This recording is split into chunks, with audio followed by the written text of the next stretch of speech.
Madame, mademoiselle, monsieur, bonsoir et bienvenue dans le cadre de ce deuxième numéro de votre émission Escale méditerranéenne. Un numéro dédié ce soir à la Médina de la Casbah, comme annoncé précédemment, puisque nous avons eu le bonheur quelque part de nous replonger dans l'histoire de cette ville plusieurs fois millénaire, une ville qui symbolise à merveille la richesse, la convivialité et la dimension divine telle que portée par cet entrelac qui a toujours existé entre les peuples du bassin méditerranéen. Donc pour parler de la Médina de la Casbah et plus précisément de son devenir, à travers le plan de sauvegarde qui a été adopté récemment, j'ai tenu à ce que la même équipe soit reconduite et puis on ne peut pas changer une équipe qui gagne, me diriez-vous, pour ceux qui aiment le sport et le football en particulier. Avec nous ce soir, à partir de l'hôtel El Jazeera, Omar Hachi qui est historien et c'est aussi un animateur de plusieurs associations qui ont eu à travailler donc sur la Casbah, sur son devenir, et il avait à l'époque contribué pleinement à ce que le statut de patrimoine mondial soit accordé à Santa Fe par l'UNESCO, donc à cette cité emblématique. Avec nous aussi ce soir, et c'est très important, Abdelwahab Sekar, qui est directeur général de l'Office national de gestion et d'exploitation des biens culturels. Mais avant d'être à ce niveau, il a toujours été architecte depuis qu'il est sorti des bancs de l'université, architecte donc qui s'est spécialisé par la suite dans la restauration puisqu'il a eu à continuer ses études en Italie.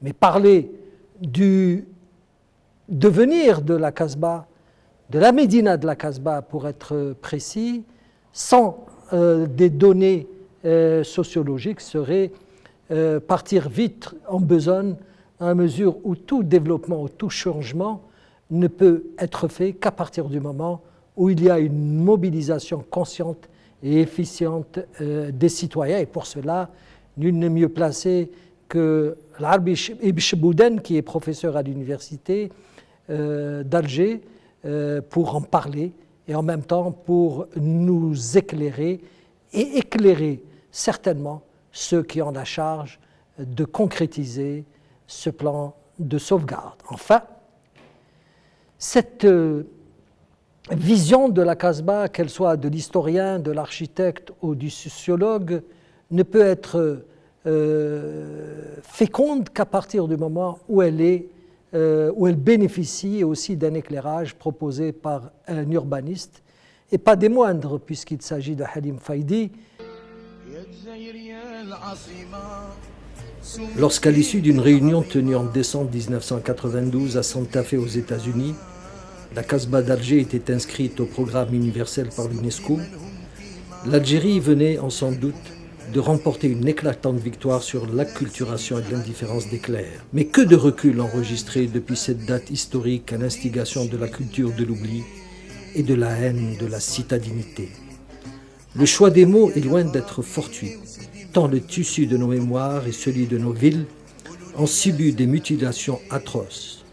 Que d'indifférence à l'égard d'un haut fait civilisationnel et culturel réduit à sa plus simple expression par la bêtise des uns et la barbarie des autres. Pour la Fondation Casbah, il n'y a pas l'ombre d'un doute. Belkacem Babassi, son président, insiste sur le rôle joué par l'État dans la relance de l'idée de sauvegarde de la Casbah.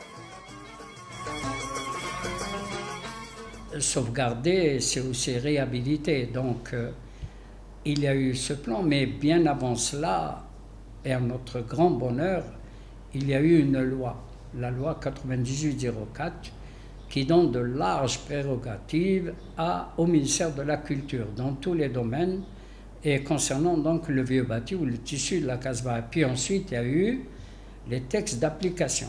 C'est ce qui manquait le plus, parce que faire une loi et tarder à mettre en place les textes d'application, c'est quelque chose qui est voué à l'échec. Par conséquent, dès que les textes d'application ont été donc approuvés et homologués, comme on dit, toutes les cartes se sont retrouvées entre les mains donc, du ministère de la Culture, principal concerné par donc, la sauvegarde de la Casbah.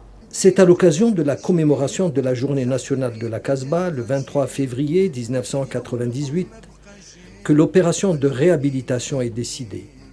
D'importantes mesures sont prises avec, à la clé, l'élaboration d'un plan permanent de sauvegarde et de mise en valeur. La commémoration du cinquantenaire du recouvrement de la souveraineté nationale a revêtu un intérêt particulier.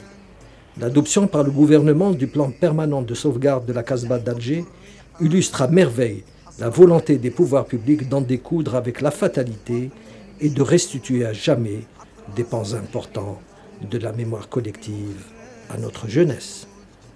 Il est prévu de restaurer 1816 petites maisons, 776 maisons et d'utiliser 9000 m² de parcelles vides pour la reconstruction, selon l'Office national d'exploitation des biens culturels et protégés. Ce nouveau plan de rénovation portera également sur l'alimentation en eau, l'évacuation et la gestion des déchets. On a mis un dispositif sur terrain, on a mis là-dessus 24 bureaux d'études et pratiquement 142 entreprises. Chaque bureau d'études est chapeauté par un chef de projet agréé par le ministère de la Culture. Donc c'est des travaux stop danger, c'est des étaillements, c'est des planchers à refaire. Généralement, c'est du travaux stop danger. Bon, l'opération de la restauration pour sauvegarder la Casbah, c'est-à-dire Bachnaqdou al-Qasaba, elle passe sur plusieurs étapes. L'une de ces étapes est la plus importante, c'est l'étape c'est-à-dire des mesures d'urgence. Là, on est dans une maisonnette. C'est un exemple où on a travaillé. On a essayé de mettre les travaux des mesures d'urgence, c'est-à-dire pour stabiliser la bâtisse. Parce que la Casbah a subi plusieurs phénomènes naturels et même, c'est-à-dire les occupants de la Casbah. Donc, ces modifications ont déstabilisé un petit peu les bâtisses. Donc, notre opération consiste à faire des travaux, c'est-à-dire des mesures d'urgence, c'est-à-dire les travaux pour arrêter les dangers. Depuis 1962, nous avons dépensé 2,4 milliards de dinars pour la Casbah, a expliqué Abdelouhab Zekar, directeur de l'Office national d'exploitation des biens culturels et protégés. S'exprimant à la radio nationale, il a ajouté que 11 000 logements ont été distribués pour reloger les habitants de la Casbah. Oublions de souligner au passage que la moitié de ces logements ont été détournés au profit de familles qui n'ont jamais vécu dans la vieille Médina. Il a également rappelé que la Casbah est protégée par des lois pour préserver son cachet authentique, déplorant le fait que certains propriétaires laissaient tomber en ruine leurs maisons pour pouvoir ensuite en reconstruire d'autres de style moderne. On peut dire, plus que jamais, tous les ingrédients sont réunis, y compris la force de la loi. Et nous insistons sur ça, parce qu'il faut arrêter le massacre. Il faut arrêter le squat permanent, le grand danger. Et ce qui empêche probablement la réussite de ce plan permanent, plus toutes ces structures pour lesquelles beaucoup d'argent a été dépensé et dont on a mis beaucoup de temps, c'est véritablement mettre un terme au squat permanent. Pour de nombreux spécialistes, ce plan semble faire fi de la dimension humaine et civilisationnelle d'une Médina que l'illustre Omar Wassim n'avait pas hésité à comparer à Grenade, l'Andalouse. D'aucuns pensent sincèrement que le bâti, largement ravagé par l'indifférence des clercs et la passivité de la majorité des enfants de la Casbah, n'a d'intérêt que s'il est merveilleusement porté par une identité citadine, enfin libérée des schémas surannés. La parade qu'on a trouvée est simplement donc un plan de sauvegarde ou des textes législatifs. Or, les textes législatifs soit dit en passant. D'abord, quand on parle de plan de sauvegarde ou de secteur sauvegardé, ça c'est la loi Malraux des années 60 et on croit qu'on a inventé le fil à couper le beurre. D'autant plus que ces plans de sauvegarde qui est inefficace dans le sens où rien ne se fait sur la Casbah. On parle de travaux d'urgence et des madriers sont posés là depuis 15 ans. Ce ne sont plus des travaux d'urgence. Avec Mustapha El Sharaf, qu'il me soit permis de faire remarquer à certains profanes que cet emblématique espace est loin d'être comme un monde aboli, des fragments sauvés du naufrage, des débris fulgurants ayant survécu au passé d'une des plus belles villes de la Méditerranée des XVIe et XVIIIe siècles. Pas plus qu'il ne conviendrait de revivre cette évocation, souligner l'auteur d'Algérie, Nation et Société, avec les seuls yeux de la nostalgie, ni de se tarder davantage sur les aspects dégradés d'une ville dont le destin de ville combattante, de ville martyre, mérite à plus d'un titre admiration, respect et reconnaissance.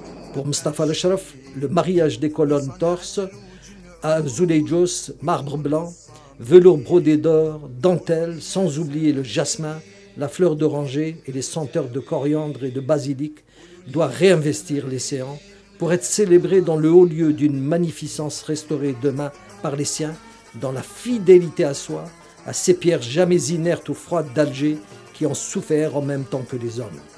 C'est pourquoi, soulignait-il, de futures restaurations ne devraient pas les convertir en un musée témoin, séparés de la vie des hommes avec lesquels ces pierres ont toujours fait corps et qui ne signifient rien en dehors d'une existence partagée, commune, mêlant les uns et les autres dans une finalité qui est la propre histoire de la Casbah.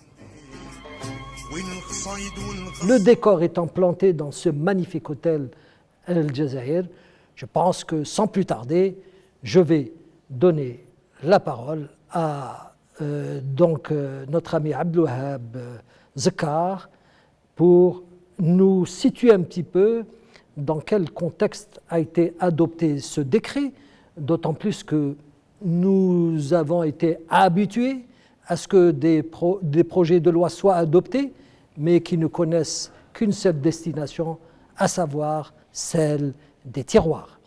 Abdelwahab. Je voudrais juste faire un petit rappel, si vous le permettez, par rapport au classement de la Casbah à l'échelle du patrimoine mondial.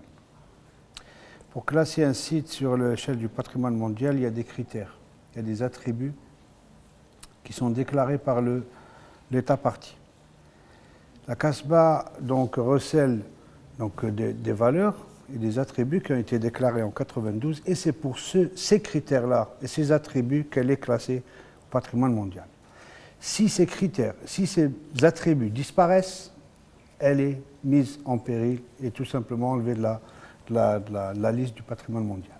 Donc nous faisons tout pour que ces attributs soient toujours là. L'UNESCO, ou disons le comité du patrimoine mondial, souhaite la bienvenue à de nouvelles valeurs qui rajoutent de la valeur au site, mais jamais en moins. Si vous en enlevez, elle est tout simplement mise de côté. Donc, partant de ce principe, nous avons dès 2007, en janvier 2007, piloté l'opération de l'élaboration du plan permanent de sauvegarde qui a eu la chance de se faire grâce justement à un décret qui est sorti en 2003 qui stipule l'élaboration d'un plan permanent de sauvegarde. C'est grâce à ce décret exécutif, suite à la loi de 1998, que nous avons pu faire ce plan, et on dit clairement comment on fait un plan et qui doit le faire. Quelles sont les personnes qui sont habilitées à toucher un secteur pareil, classé national et aussi du patrimoine mondial. Ce plan a duré plus de 36 mois. Il est composé de 3 phases. La première phase, c'est le diagnostic et les travaux de mesure d'urgence, chose qui n'existait pas auparavant, parce que je rappelle que plusieurs plans ont été faits sur la Casbah d'Alger, mais n'ont jamais abouti, tout simplement parce que ces plans duraient plus de 4 ans, et quand vous arrivez à les appliquer sur le terrain, tout a changé.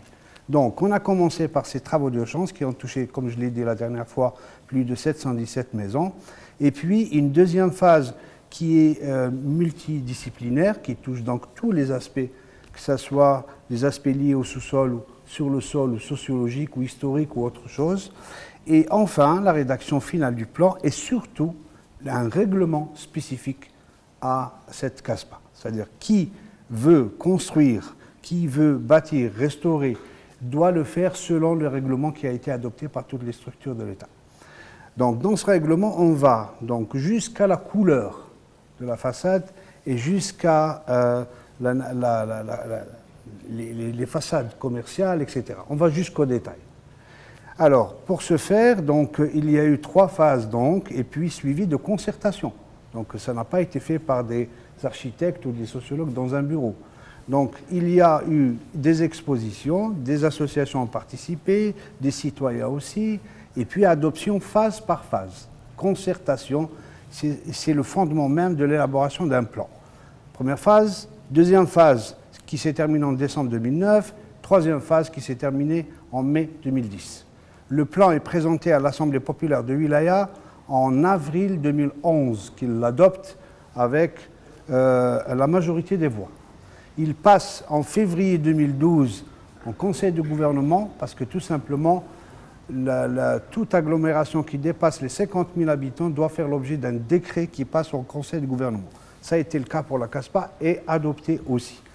Suite à cela, je voudrais dire une chose, c'est que tout à l'heure, M. Chebouden a parlé de complexité. Effectivement, c'est un site, c'est ce qui explique un peu pourquoi on perd toujours des pans de l'histoire de ce site-là. C'est très, très, très complexe. Et la géniosité, c'est la superposition de toutes les informations. Toute information, c'est une superposition d'informations et vous comprenez pourquoi le site continue à se dégrader. Il y a un autre aspect, c'est lié à la propriété.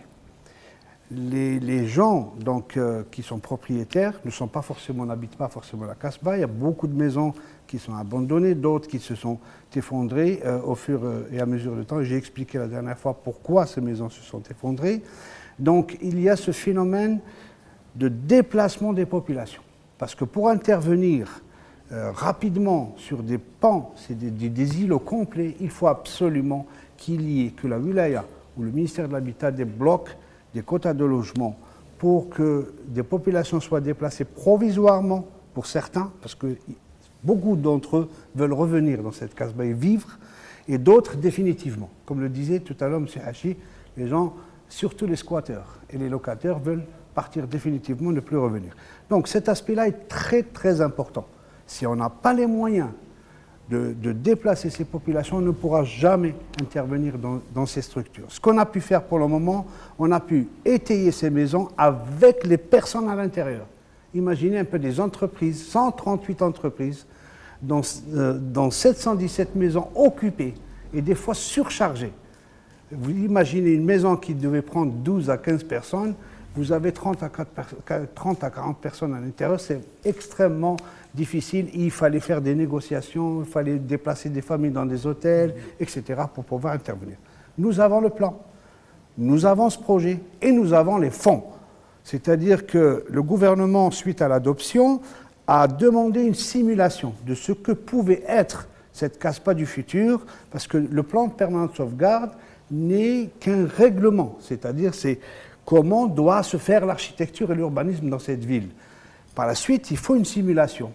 Nous avons fait cette simulation, nous avons chiffré cela, nous avons aussi donné au gouvernement qu'est-ce que pourrait coûter justement la prise en charge de tout ce site. Nous l'avons fait, le gouvernement a débloqué une tranche, le 1/5 de cette enveloppe, et elle est en train de se mettre en œuvre. Je vous rappelle aussi, le nouveau, c'est la création de l'Agence nationale des secteurs sauvegardés, qui est aujourd'hui à Dal-Qadi. Son directeur est connu, son personnel est en place. Dal-Qadi qui a été restauré par le ministère de la Culture. Voilà. Et maintenant, cette agence, son rôle, c'est de mettre en œuvre le plan. Je suis très optimiste. Inch'Allah. Moi, je suis plutôt gramscien.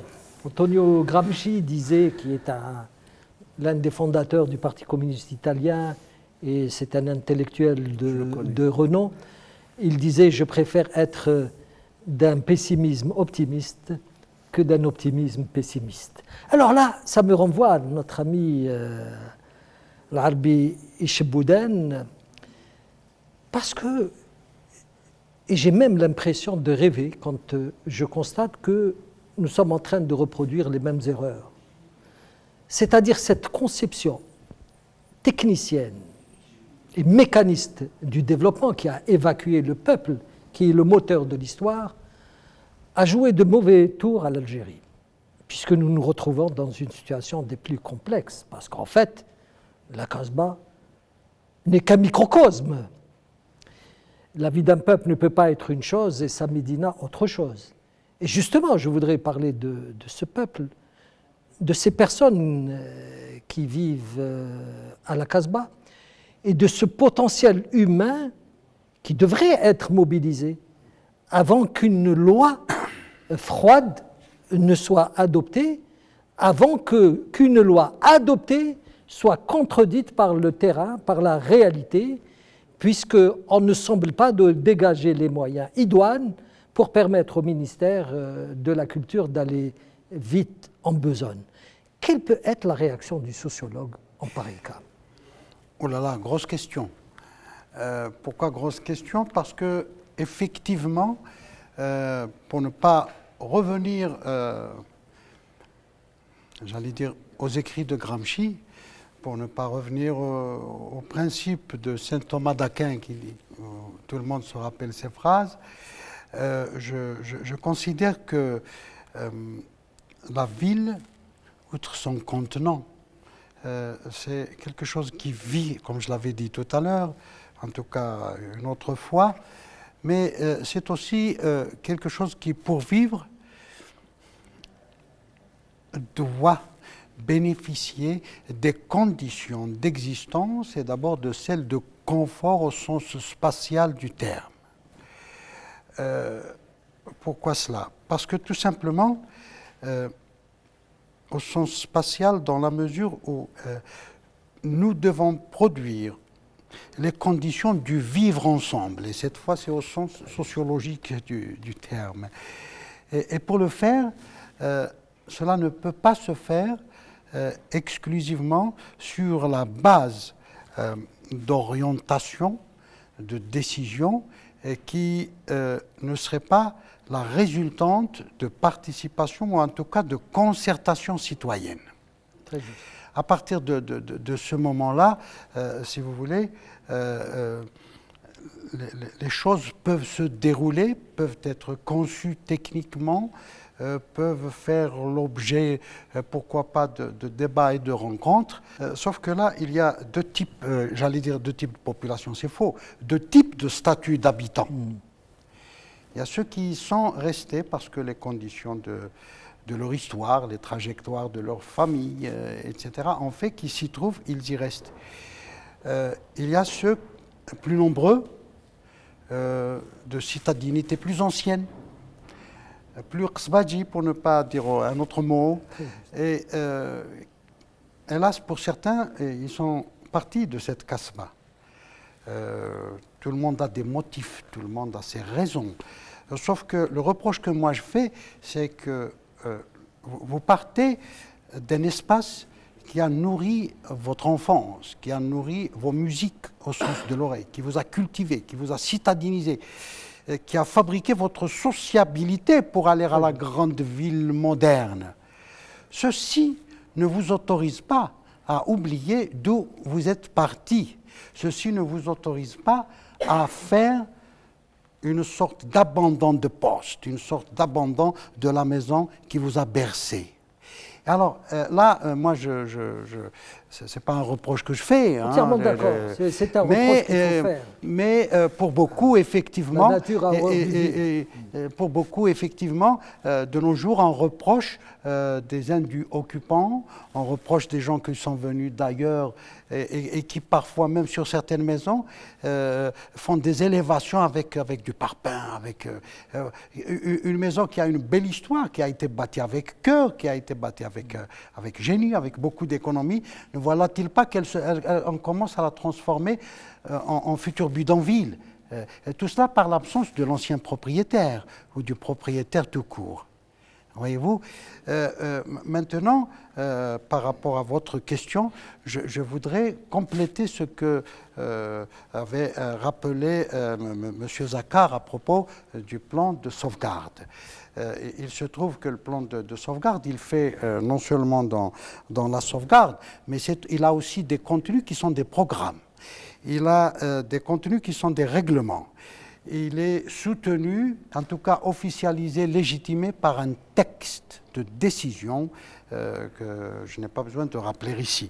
Et puis en même temps, cet ensemble de garanties, en fait, cet ensemble de propositions de force pour aller vers la concrétisation des programmes s'appelle des programmes et règlements opposables aux tiers, d'où une légitimité juridique tout à fait extraordinaire.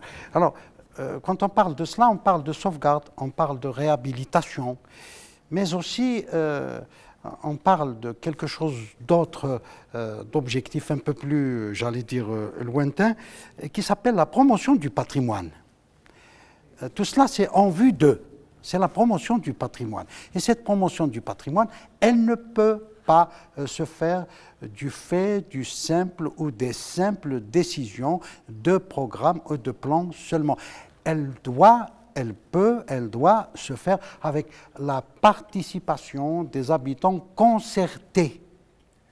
Ce qui va animer la ville, ce qui va faire en sorte que la ville devienne la ville lumière telle qu'elle a été, ce qui va faire de l'animation, ce qui va faire revivre ces maisons au point de vue de la culture, de l'économie, de l'artisanat, etc. C'est les populations qui y habitent, en tout cas qui s'y trouvent et donc qui y habitent. Et dans les grands projets en général très suivis par l'UNESCO, pour certains autres centres historiques, cette action aboutit même au fait que le patrimoine, le tissu urbain patrimoine réhabilité, restauré, en tout cas promu, finit par produire une économie de tourisme, d'artisanat qui fait de l'autofinancement de l'aire ou du périmètre concerné. Qui n'a plus le bénéfice de se retrouver dans le statut de périmètre sauvegardé. Non, il est concerné, il est promu, il retrouve en tout cas, ses statuts. Et il retrouve sa place au sein de la ville plus large. Et c'est à cela, si vous voulez, en tout cas dans cela, que peuvent se résumer les quelques 2 ou 3 perceptions d'ordre sociologique qu'on peut avancer. Très bien, merci. Halim Faidi, donc, vous avez, et vous l'avez démontré à l'évidence, une vision assez personnelle, assez originale, qu'en vient-il de souligner, sur le devenir de cet espace sauvegardant, oui, mais pas à n'importe quel prix.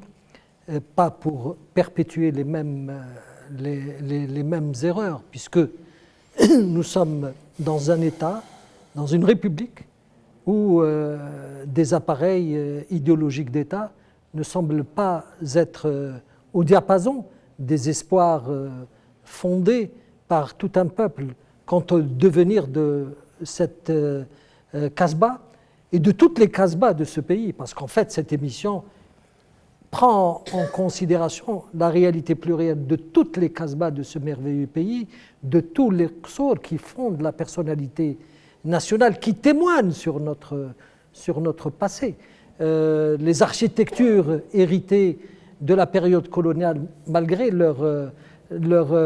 comment dirais-je, leur utilité, les architectures héritées de l'Algérie indépendante, horribles qu'elles sont, ne peuvent pas servir de repère, ne peuvent pas représenter dignement cette identité nationale. Il y a ces Qsour, il y a ces Médinas, qu'on le veuille ou non, qui témoignent de notre passé, du génie de notre peuple. Alors, comment voyez-vous cette sorte de dichotomie qui existe entre la volonté et la réalité du terrain? Il ne suffit pas de vouloir pour réussir.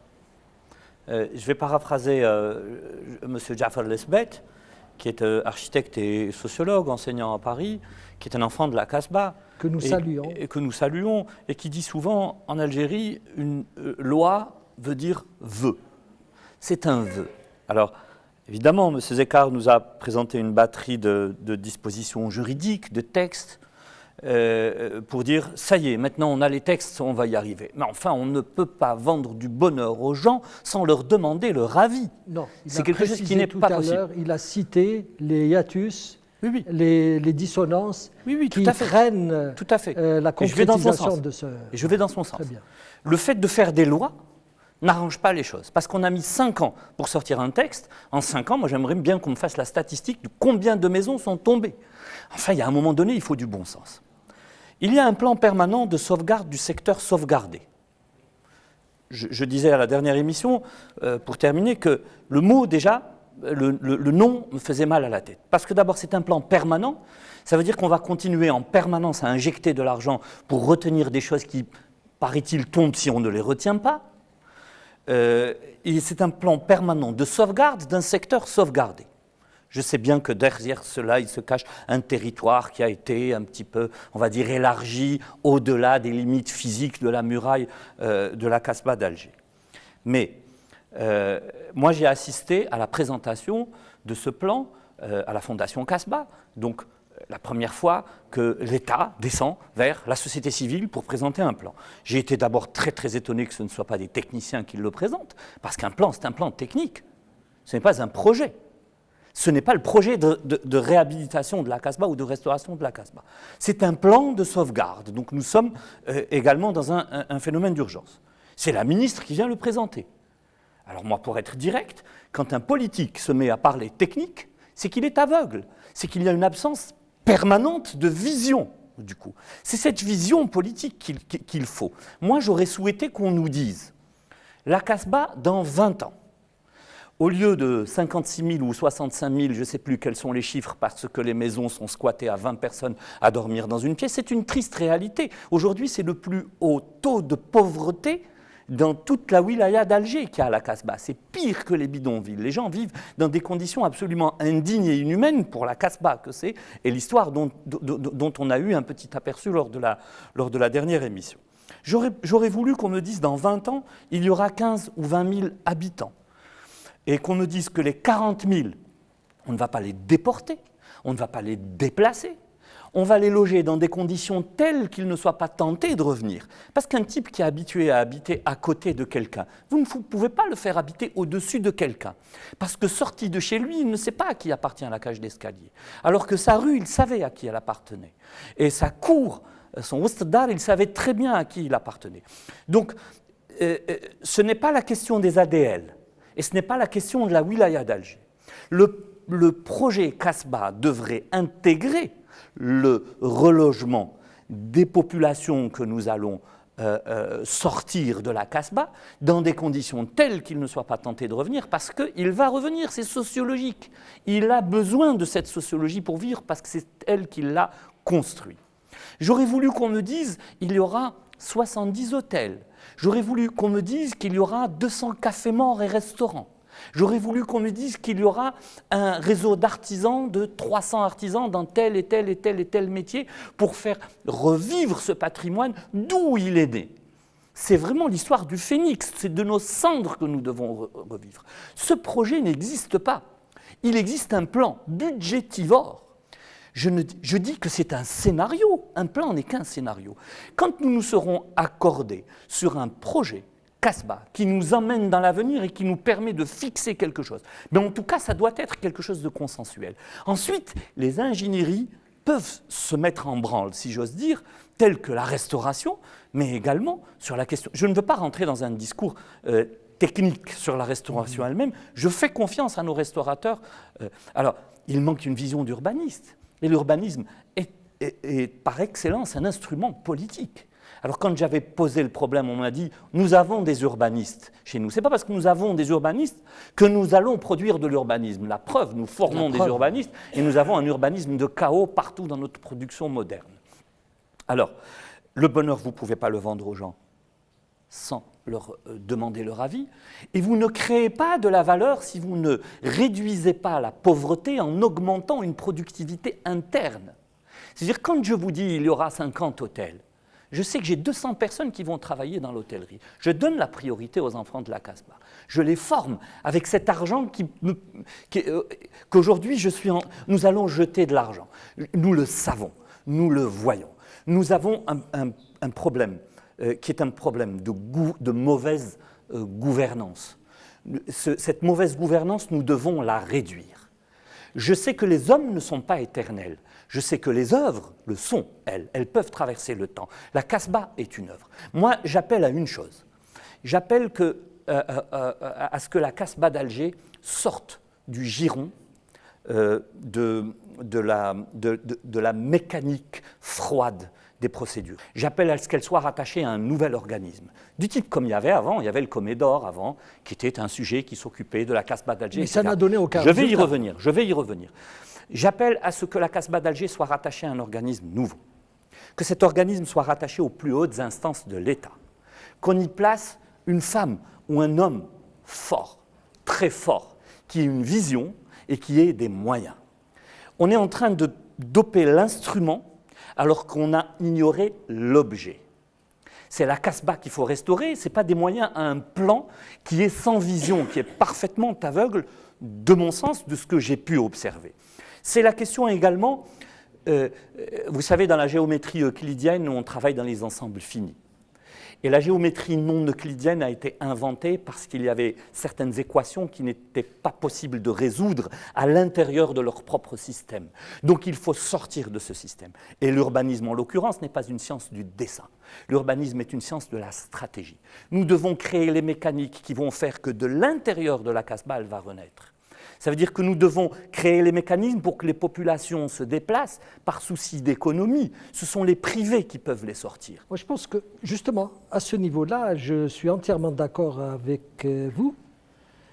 Vous aviez tout à l'heure parlé d'absence de projet politique, mais l'adoption de ce projet de loi a été l'aboutissement d'une lutte politique qui a été menée au niveau du ministère de la Culture. C'est une lutte politicienne, M. Méziani, ce n'est pas une lutte politique. Une lutte politique. La lutte politique est un qui débat a abouti donc à l'adoption de ce décret qui semble faire peur. Et le problème avait été esquissé tout à l'heure par l'Arbi Ishbouden. Ce qui fait peur dans ce pays, c'est la citadinité. Mais évidemment. Alors que les enfants de ceux qui en ont peur seront des citadins de demain, et c'est ce qu'ils ne semblent pas comprendre. Et je pense que le moment est venu de faire en sorte que les fauvages volent en éclats, parce que, comme le soulignait très bien tout à l'heure l'Arbi Ishbouden, beaucoup d'Algérois de souche ont failli, ont quitté la Casbah, pendant que d'autres, des ruraux qui se sont citadinisés, en ont fait la fierté par la suite. Ils ont porté l'étendard de la culture citadine qu'ils ont revivifié et qu'ils ont propagé à travers le territoire national. Alors, tout cela nous amène à demander, à interpeller l'historien, parce qu'il y a comme une volonté de mettre en cage l'historicité de ce merveilleux pays, Omar Haji. Non, je ne pense pas que l'on veuille vraiment mettre en cage l'historicité. Dès le départ, il y a eu... Je pensais m'adresser à l'historien, mais je crois que c'est un diplomate qui... Non, pas du tout, pas du tout. Ce n'est pas une question de... Il y a quelques années, c'était en 1982, j'avais posé la question aux gens de l'atelier Casbah, qu'est-ce que vous voulez garder de la vieille ville? Et on m'a répondu tout.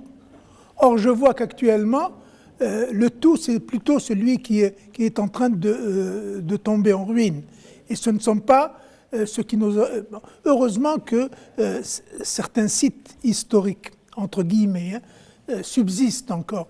Il est certain que ce que nous souhaitons, c'est que cette ville soit réhabilitée, soit peut-être pas reconstruite, mais en tout cas... soit restaurée dans ses droits historiques. Oui, non, mais qu'est-ce que la restauration, en fait? Que va-t-on restaurer? Je me rappelle avoir dit un jour que personne ne veut d'une ville qui soit un musée. la Médina d'Alger est un site vivant. Bien sûr. Et je crois que beaucoup de gens ont compris autrement, en pensant qu'en créant des musées, etc., en créant de l'artisanat, on allait redonner à cette ville une vie. Or, les gens qui y vivent, c'est un site vivant. Il faudrait que l'on arrive à trouver, je voulais dire, M.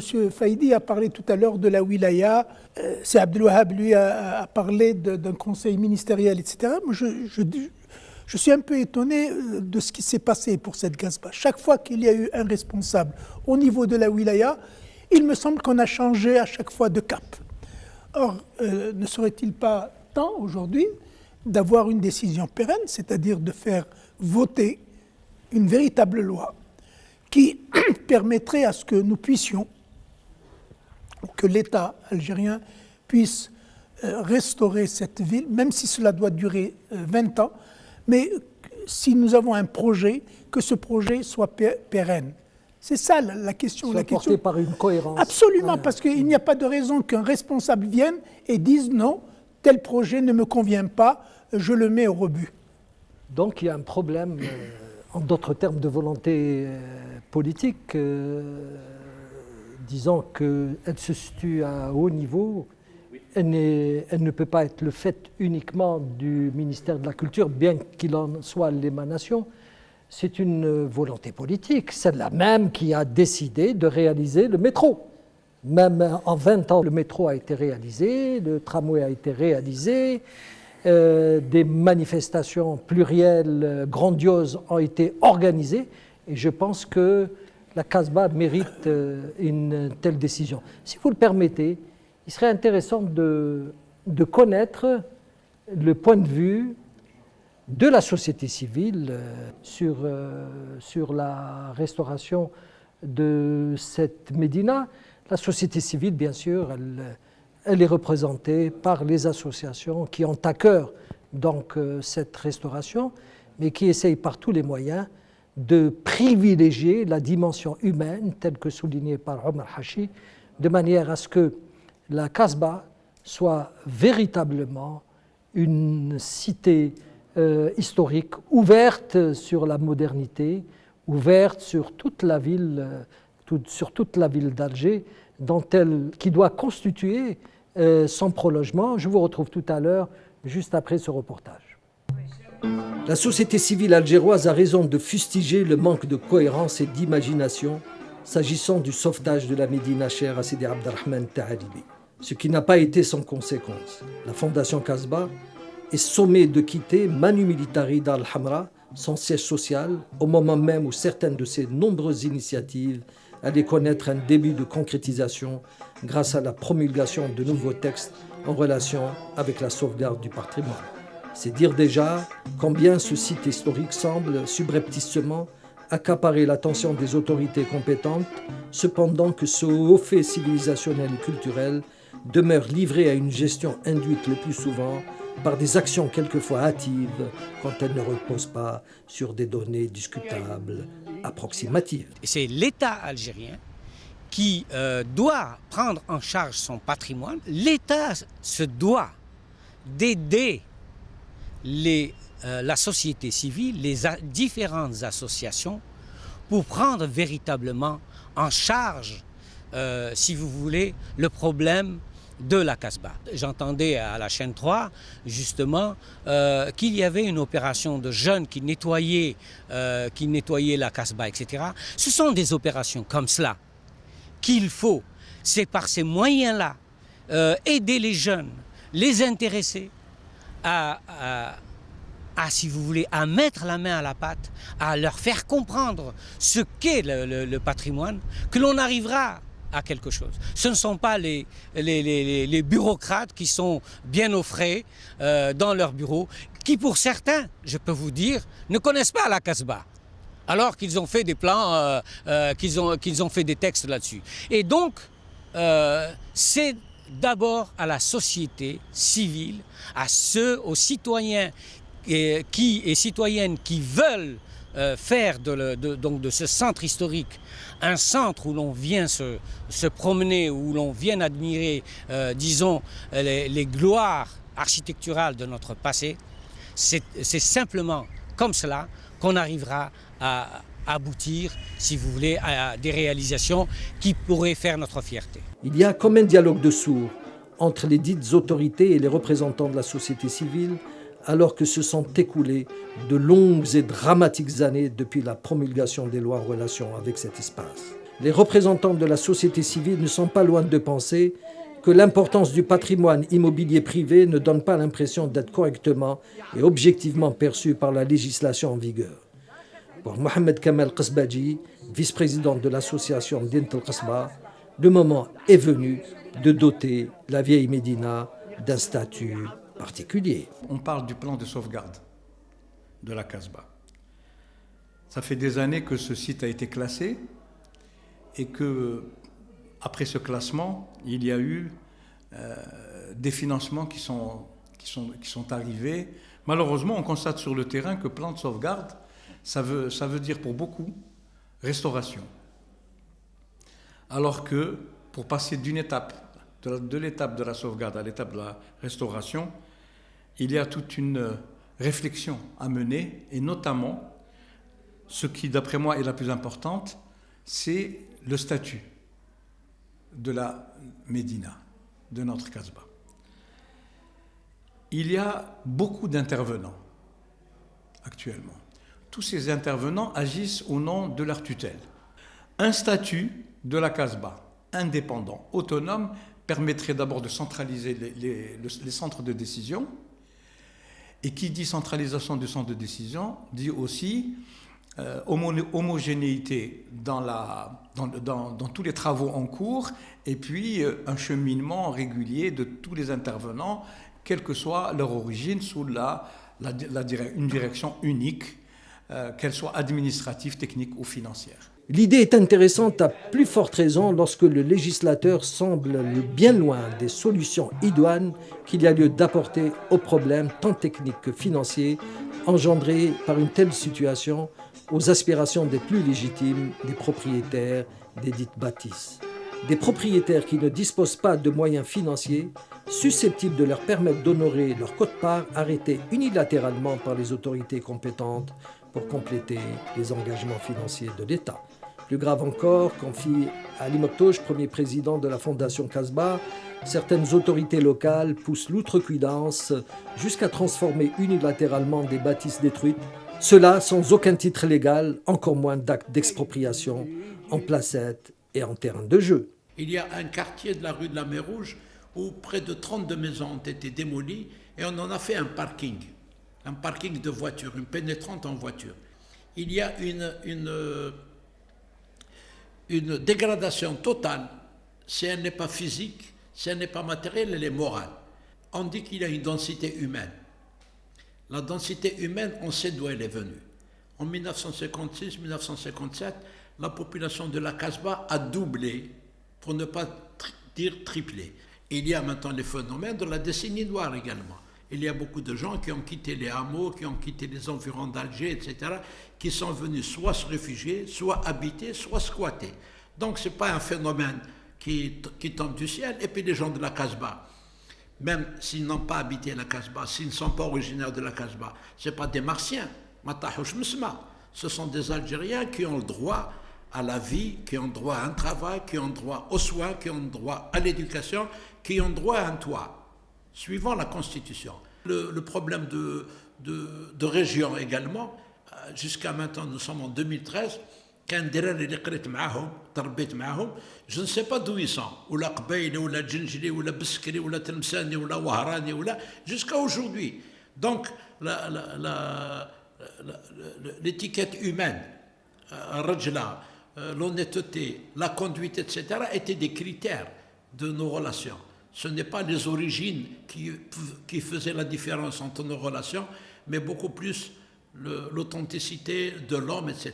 À l'ombre de ce véritable maquis de situation juridique, force est de constater que la loi n'est pas toujours appliquée s'agissant des transactions de particulier à particulier ou de problèmes liés au recasement des familles des îlots détruits, dont certaines ne trouvent pas mieux que d'abandonner les nouveaux logements pour retourner à la Casbah à l'effet de squatter d'autres bâtisses sur le point d'être détruites. Des bâtisses ont été évacuées et on a assisté à une réévacuation, à une réoccupation, donc par des Indiens occupants. Il y a même un genre de trafic, à savoir on casse une maison, on met une porte, on fait des doubles et on vend ces rofs ou biout à des prix faramineux. Donc là, il faut une action concertée. Si le ministère de la Culture fait de son mieux, il y a des structures de collectivités locales qui doivent intervenir. Et grâce à Dieu, avec le Wali d'Alger, une grande opération a été effectuée et la Wali d'Alger ne manque pas également d'intervenir. Il faut probablement une structure de coordination qui puisse permettre à ces deux structures de l'État d'aller de l'avant, parce que maintenant, il y a un portefeuille logement destiné aux citoyens de la Casbah, mais faudrait-il encore qu'il touchera les secteurs à sauvegarder, c'est-à-dire des évacuations. On commence par le diagnostic, le traitement et ensuite probablement les opérations de restauration. Les propriétaires se doivent de prendre une décision, je dirais même définitive, à savoir, il faut qu'ils se réunissent entre héritiers et décident du destin de leur propre maison. D'autant plus qu'on a assisté à des transactions qui se font au mépris de la loi 98-04 et des textes d'application. Normalement, aucune bâtisse de la Casbah ne peut être vendue sans l'avis du directeur général du secteur sauvegardé. Face à cette situation déplorable et à ce chassé-croisé à la fois alarmant et castrateur qui ne peuvent que renvoyer au calendrier grec la mission de sauvetage du site en question, le mouvement associatif en appelle à une véritable unité de pensée et d'action autour d'une application juste et objective des dispositions contenues dans la loi du 15 juin 1998 s'agissant des biens immobiliers privés, a fortiori lorsque ces mêmes dispositions portent sur l'expropriation pour cause d'utilité publique et sur le droit de préemption. Louni Saïd Taoudia, président de l'association Ramp Louni Ariski, exhorte tous les enfants de ce merveilleux pays à faire en sorte que la fatalité recule et que ce pan important et incontournable de la mémoire collective soit à jamais arraché à la mort lente qui lui est injustement imposée par l'indifférence des comités d'idéologie dominante et la culture de l'oubli. La Casbah, cette cité éternelle, est un symbole de la résistance, un symbole civilisationnel et surtout, ce qui est très très important, c'est un legs à transmettre aux générations montantes. Nous sommes au 51e anniversaire de l'indépendance de l'Algérie. Il est temps que cette citadelle de la résistance soit sauvegardée. En tant que société civile et mouvement associatif, et nous croyons avec l'adhésion de la population que cette cité, ce repère mémoriel qui a une âme, soit sauvegardé. L'adhésion et la participation effective des citoyens doit être concrète à tous les niveaux.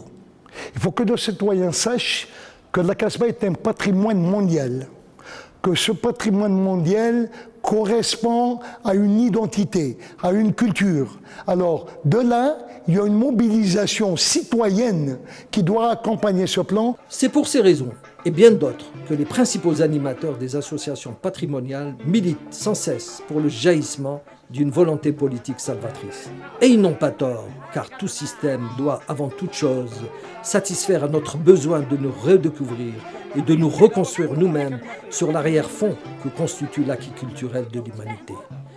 L'ire des uns et les griefs des autres prennent leur véritable sens ici, en ce qu'ils manifestent, de la part d'une culture particulière, l'une de ces légitimes persévérances sur laquelle peuvent se bâtir des solidarités de l'avenir. Nous venons de voir un VTR qui nous renseigne sur l'engagement et la détermination de la société civile à travers le mouvement associatif d'aller de l'avant pour qu'enfin ce projet de restauration de l'emblématique cité soit une réalité concrète, parce que le temps n'est plus aux aterroiements, le temps n'est plus aux spéculations, le temps n'est plus aux dérobades, parce que cet espace classé patrimoine mondial risque d'être déclassé si nous continuons à favoriser le laxisme,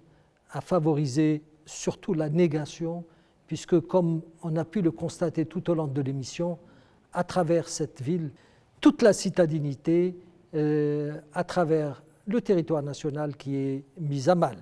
Alors, pour aborder cette partie qui va nous permettre un petit peu de réfléchir ensemble sur cet aspect du problème, bien sûr, nous avons nos invités, Omar Hachi, historien, Abdelwahab Sekkar, architecte et directeur général de l'Office national de la gestion et de l'exploitation des biens culturels, Larbi Chiboudan, professeur à l'université, sociologue, Halim Faidi, qui est donc architecte urbaniste, donc des personnes qui ont à cœur cet espace, qui ont vraiment à cœur et qui en débattent aujourd'hui avec, disons, avec objectivité, avec passion.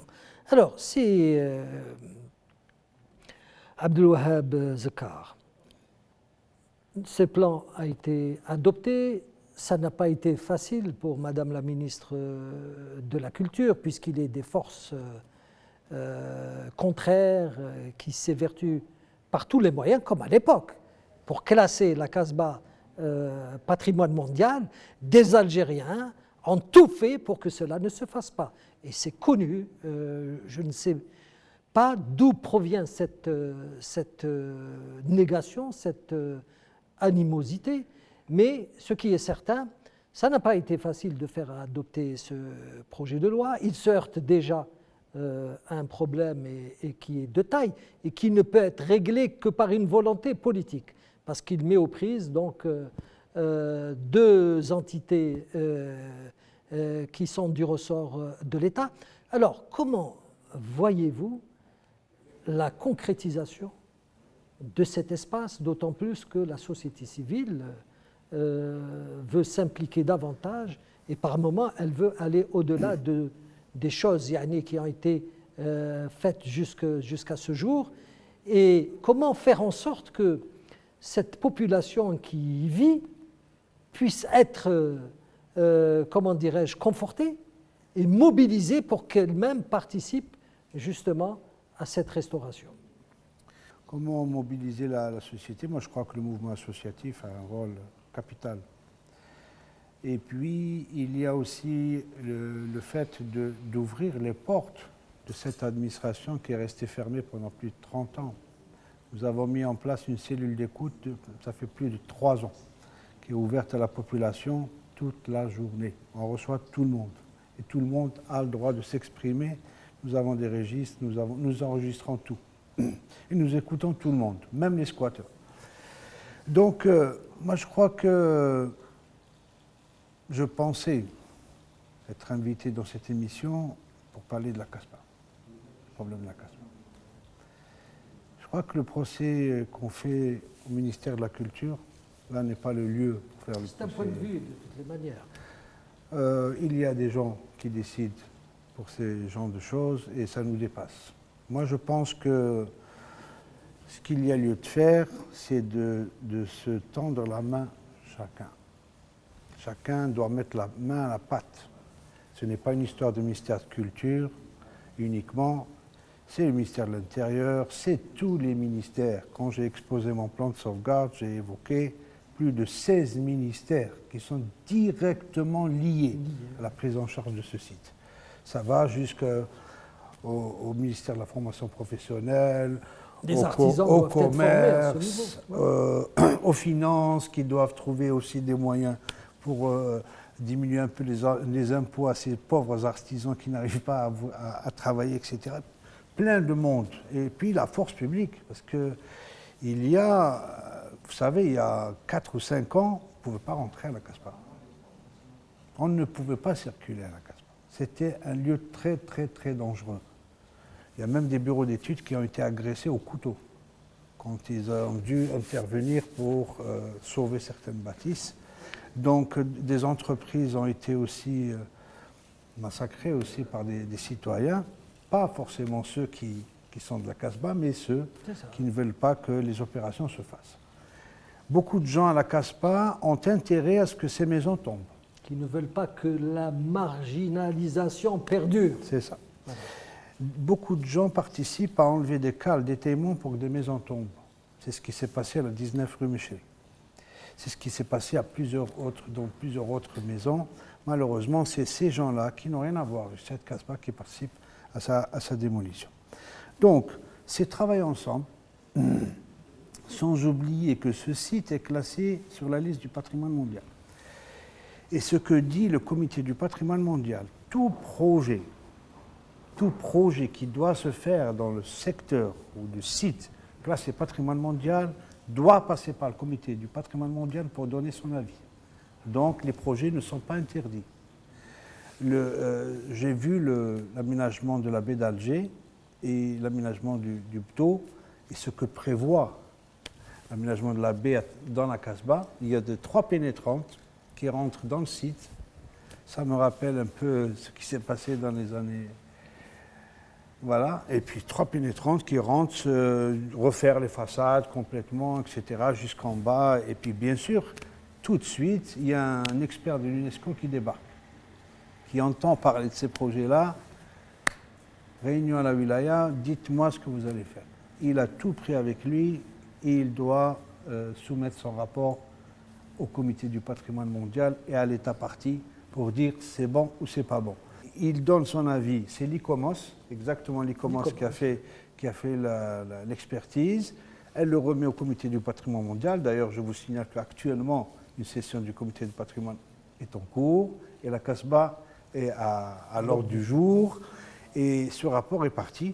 Et bien sûr, il transmet copie au gouvernement, il transmet copie à toutes les instances. Donc, ce n'est pas interdit de faire des projets. C'est possible, mais il y a une manière de le faire. Je vous signale qu'une grande ville comme Dresde a été enlevée de la liste du patrimoine mondial parce qu'il y avait un pont qui coupait la ville en deux. Le maire était présent dans la séance du comité du patrimoine mondial. Il m'a dit, entre votre classement et mon pont, je préfère mon pont. Et la ville a été déclassée. Dresde, ce n'est pas n'importe quelle ville. Voilà, tout simplement, on a des projecteurs de l'UNESCO qui sont sur nous. Nous avons une pression sociale et locale qu'il faut absolument gérer. Nous avons cru à ce plan, nous y croyons toujours. M. Faidi dit, on doit me dire combien d'hôtels il y aura, combien d'artisans il y aura. Je crois que la dernière partie du plan, M. Faidi ne l'a pas vu. Parce que... Alors. Oui, parce que tout simplement... Moi, j'ai assisté à une présentation par la ministre parce que du plan. Tout simplement, le plan de sauvegarde se limite, s'arrête au règlement. Vous lisez les textes, le plan de sauvegarde... C'est un scénario, c'est ce que je dis non, tout à l'heure. le plan, c'est un texte juridique. Le plan ne propose pas d'aménagement. Il s'arrête, c'est comme un espèce de poste. Il s'arrête à la réglementation, à l'occupation des sols, aux alignements de façades, etc. Mais il ne dit pas exactement ce que vous devez injecter comme hôtel ou comme artisan. Par contre, le gouvernement, suite à l'adoption du plan, a demandé une simulation. Donc il y a un plan d'aménagement. Nous savons combien d'artisans il y aura, nous savons combien de maisons d'hôtes, nous savons combien d'équipements vont être injectés à l'intérieur du secteur. Pourquoi vous ne le publiez pas? Pourquoi vous n'en parlez pas? Pourquoi la population, elle est là? Pourquoi il y a cette hégémonie? Pourquoi c'est le ministère de la Culture qui dit on a des choses mais on ne vous les montre pas? Non. Moi je crois qu'il n'y a pas. Non, pardon, excusez-moi, je ne vous ai pas interrompu. Ce plan est au niveau du gouvernement, il est partout. La Fondation Casbah a une copie de ce plan, les autres associations idem, nous avons exposé, y compris cette simulation, en public, et tout le monde le sait. Maintenant, on n'est pas rentré dans le détail. On n'a pas dit la 36 rue, une fille, ça va être ça. Nous avons identifié des zones d'intervention, bien sûr, ça va être aux futurs architectes, les architectes, parce qu'il en faut beaucoup, qui vont intervenir sur ce site, qui vont proposer justement ce type d'équipement. Moi, je reste toujours optimiste. Voilà. Donc, faire le procès du ministère de la Culture, c'est bien, on peut le faire, on est en pleine démocratie. Sauf que je dis que le mal de cette Casbah date de plus de 30 ans. Je vous signale que le permis de construire est gelé depuis plus de 30 ans à la Casbah. Et c'est pour ça que les gens en ont eu marre. Leur maison tombe, l'État n'intervient pas. Qu'est-ce qu'il fait? Il attend, il attend, il attend. Il construit sa maison en béton armé. Et personne ne fait rien. Où est la force publique? Où est le ministère qui, plutôt la collectivité locale qui est censée faire ce contrôle? Où est cette police d'urbanisme qui doit veiller à ce qu'il n'y ait pas des constructions illicites, etc. Rien de cela n'existait jusqu'à il y a peut-être quelques mois, parce que des citoyens ont envahi des palais, des squatteurs. Si vous avez peut-être entendu parler de l'école de Dar Sof qui a été squattée d'un coup par des familles qui avaient besoin de logement.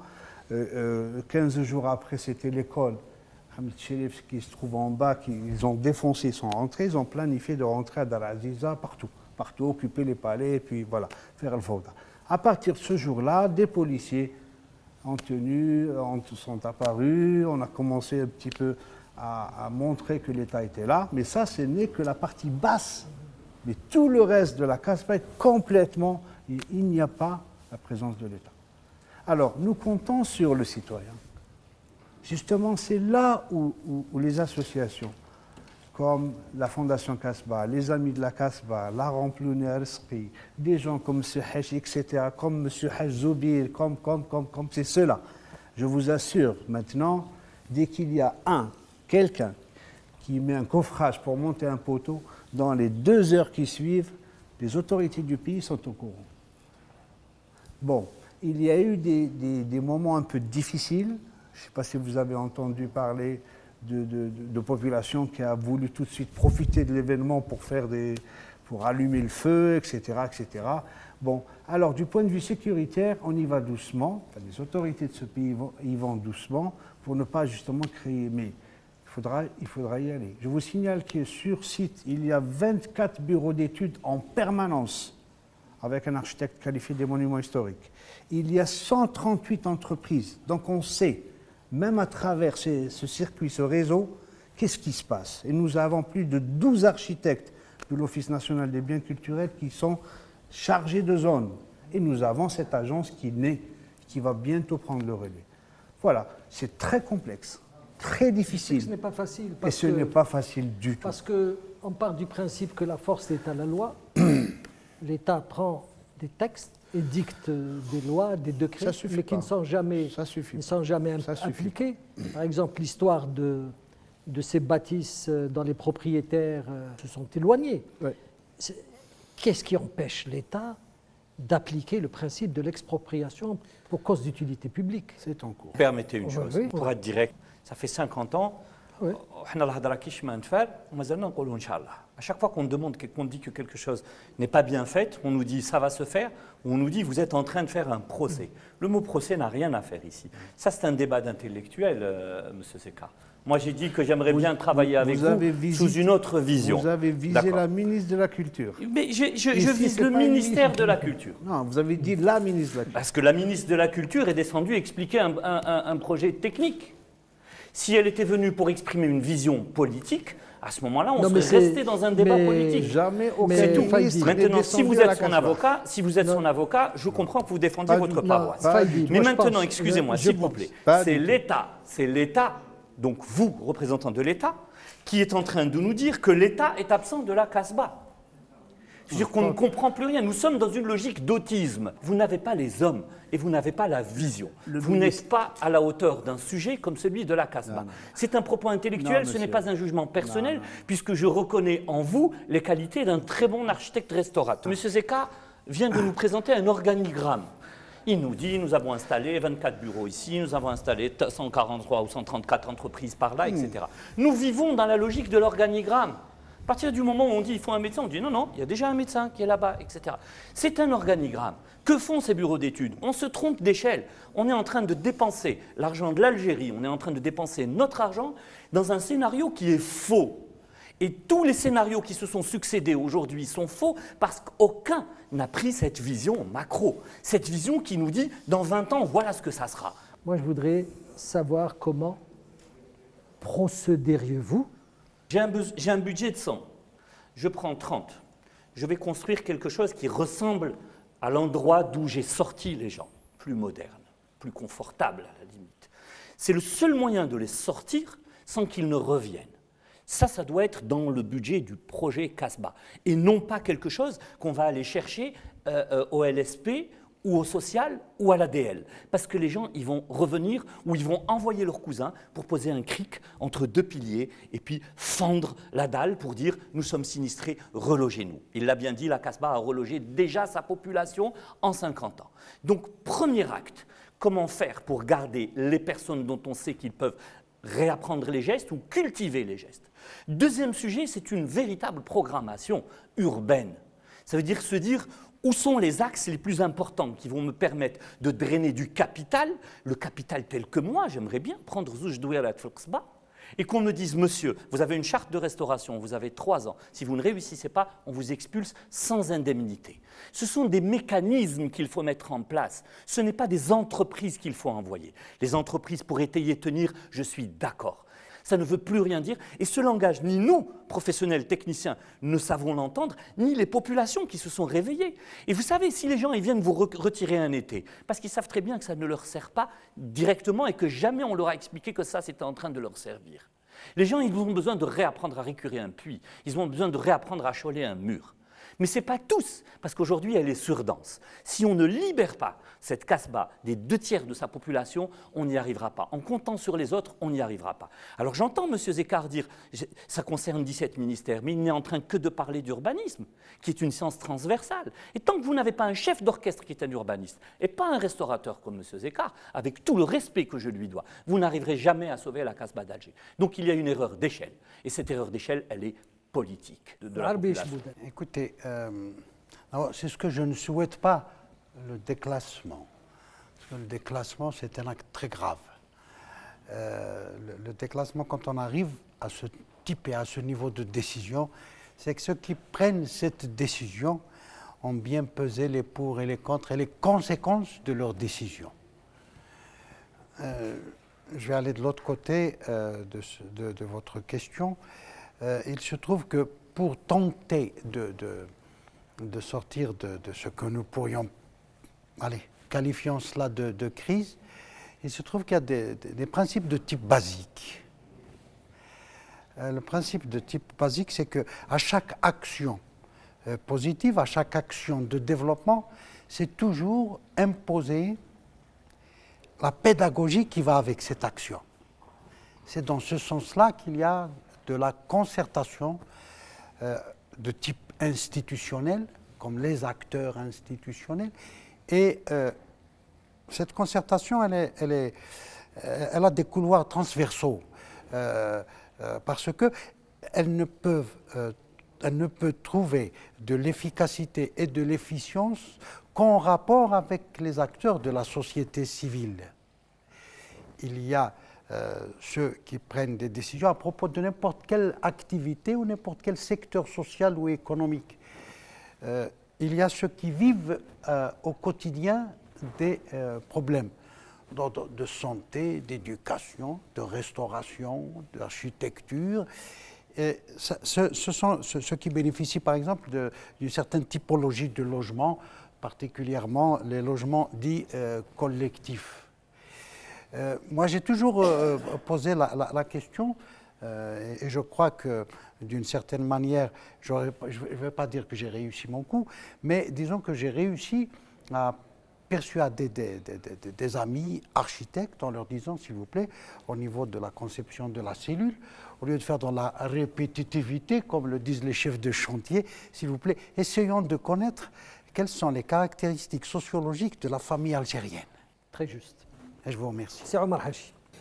Très honnêtement, moi, à vous écouter, etc., je deviens vraiment de plus en plus pessimiste. Je ne vois pas la fin du tunnel. Alors qu'il est vrai que lorsque je suis sur le terrain, il y a un certain nombre de choses.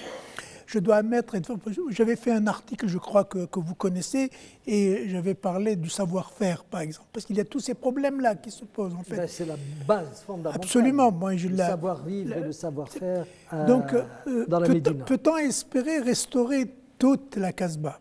Il me semble que c'est un peu difficile, parce qu'il faudra quand même que cette ville respire un peu. Donc peut-être qu'il faudra réfléchir à un autre schéma, à la fois surtout urbain, bien sûr tout en lui gardant son architecture, etc.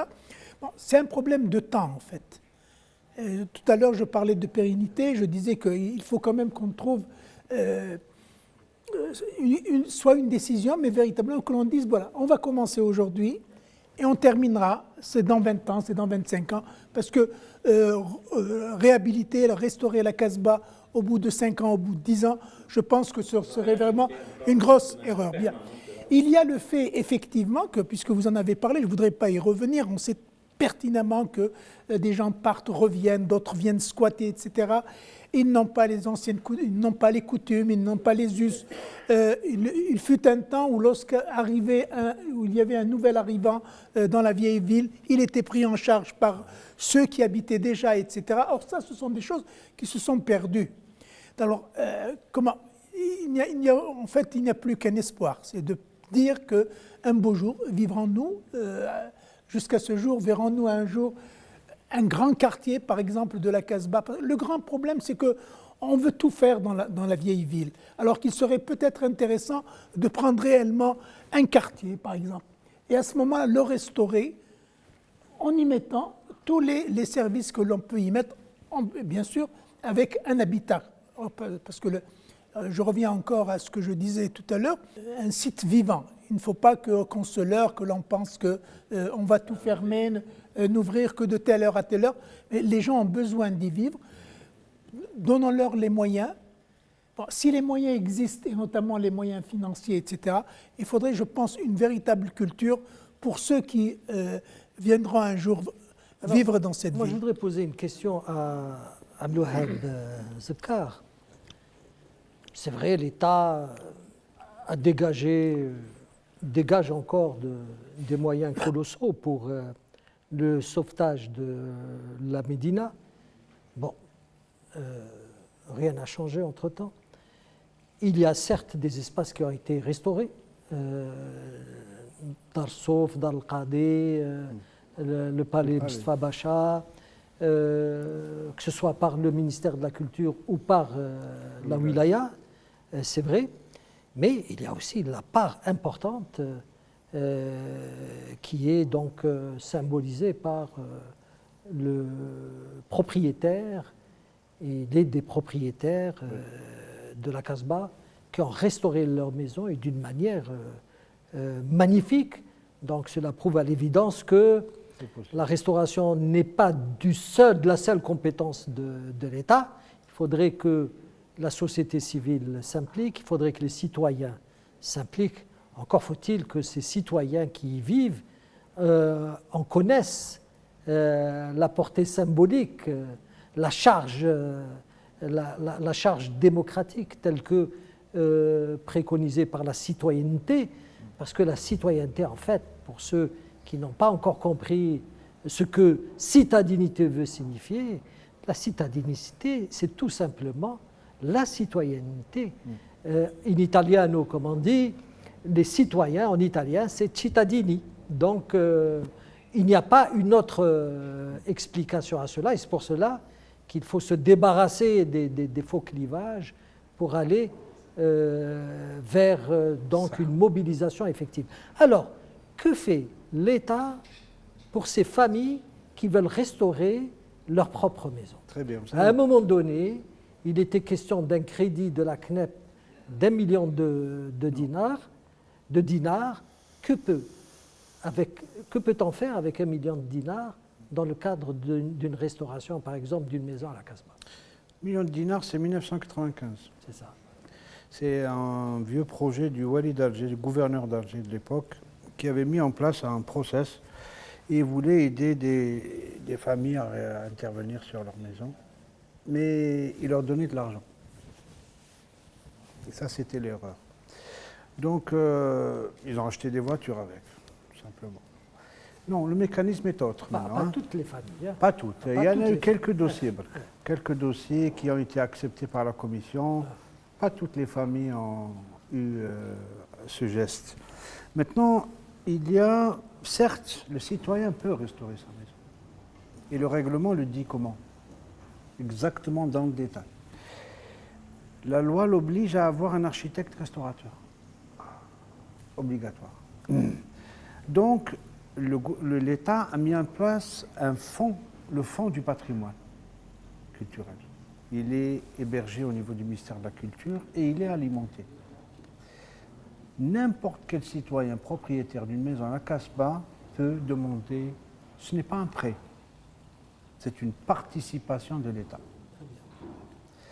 qui peut atteindre les 80% de la valeur du chantier. Sauf que cet argent ne sera pas donné en liquide. On payera les entreprises, on payera une étude, on payera une intervention.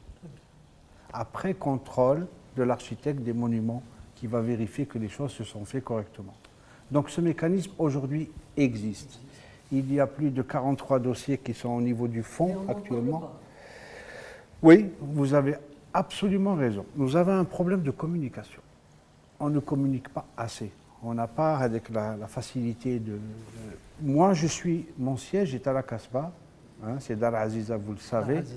Je suis tous les jours à la Casbah. Donc nous avons le contact direct avec les citoyens, on explique, on informe, et la cellule d'écoute qu'on a ouverte sert à ça justement. À nos jours, nous avons reçu 367 dossiers.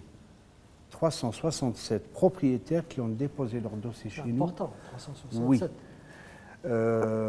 Et ces 367, une grosse partie veulent avoir l'aide à la restauration, donc dont je parlais tout à l'heure.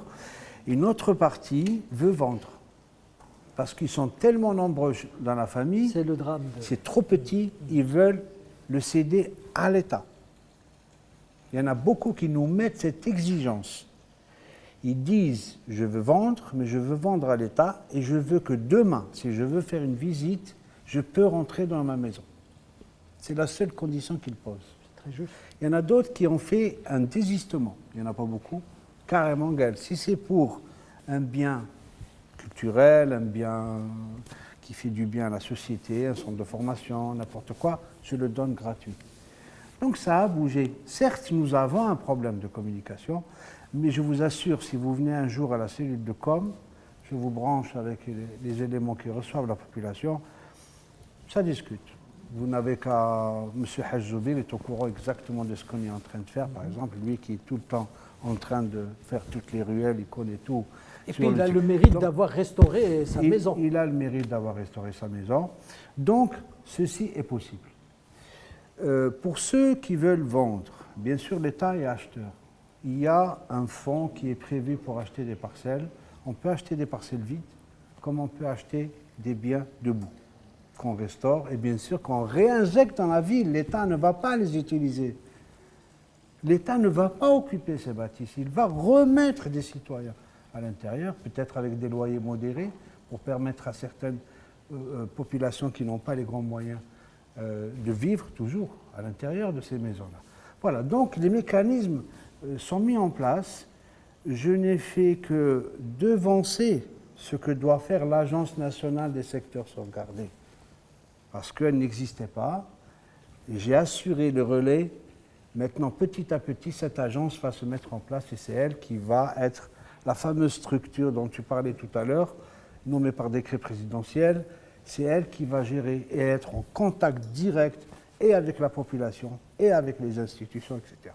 Ce n'est pas le cas pour les palais. Tout ce qui est palais classé en dehors de la Casbah, il est classé en lui-même. Et les biens waqf. Et les biens waqf, tout ça, il n'y a pas de problème. C'est un budget de l'État, c'est un équipement public, donc le problème ne se pose pas. Le problème se pose pour le reste, les 95% des bâtisses restantes, qu'il faut absolument d'abord connaître les propriétaires. Aujourd'hui, le ministère des Affaires religieuses vous dit que plus de 50% des habitations nous appartiennent. C'est très juste. Ils sortent avec une liste, mais ils ne savent pas où ils sont situés.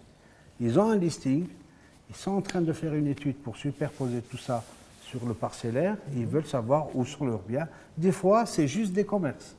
Et la partie supérieure appartient à des individus. Ça dépend. C'est très complexe. Donc, monsieur Mziane, nous sommes en train de faire du travail. Modestement, très humblement, nous sommes en train d'agir et nous sommes en contact avec les gens, avec la société civile, pour ceux qui veulent bien construire. Parce que je ne veux pas être méchant. Enfin, une association qui n'a que le nom, ça ne me sert pas. Une association qui prend des élèves d'école et leur fait des balades chaque semaine dans les maisons de la Casbah, c'est celle-là qui m'intéresse.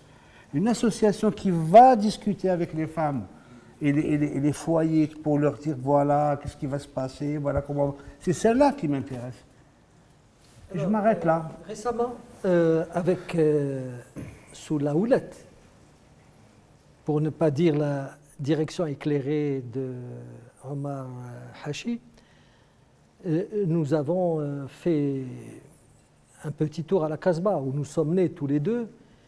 Et avec nous, il y avait une Italienne, universitaire, écrivain, qui voulait à tout prix visiter la Casbah et qui ne voulait plus en sortir. Et Omar Hachi a été interpellé par un citoyen qui a dit ceci: ils sont en train de tout faire pour que nous puissions quitter cet espace de manière à ce qu'ils l'investissent. Eux, ce sont les ennemis de la citadinité de la Casbah, ceux qui veulent ériger des buildings au niveau de cette passe emblématique. Oui, monsieur. Et bien sûr, Omar a essayé par tous les moyens de les raisonner. Et je trouve que quelque part, ce citoyen n'avait pas tort, dans la mesure où des dispositions ont été prises à l'échelle étatique, mais qui malheureusement ne sont pas portées à la connaissance du citoyen. Je suis sûr et certain que de nombreuses familles algéroises, ou néo-algéroises, parce qu'en fait la Casbah appartient à celui qui se bat pour elle, à celui qui la respire et à celui qui en est l'ambassadeur le plus efficient.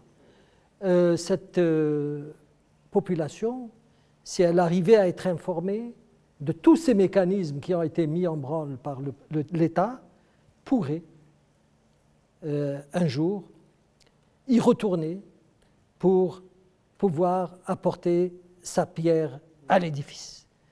Madame, mademoiselle, monsieur, je n'ai plus qu'à m'arracher non sans douleur à votre compagnie et à celle, bien sûr, de mes invités de ce soir et qui sont Omar Hachi, historien, Abdelwahab Zakar, qui est directeur général de l'Office national de gestion et d'exploitation des biens culturels, Seyyid Arbi Ishbouden, professeur à l'Université d'Alger et sociologue, Abdelhalim Faidi, architecte et urbaniste, donc des personnalités, je souligne, qui ont à cœur le jaillissement de toutes les bonnes volontés et de tout ce qui peut favoriser une mobilisation conséquente du citoyen pour rétablir dans ses droits la citoyenneté, mais aussi pour avancer dans ces défis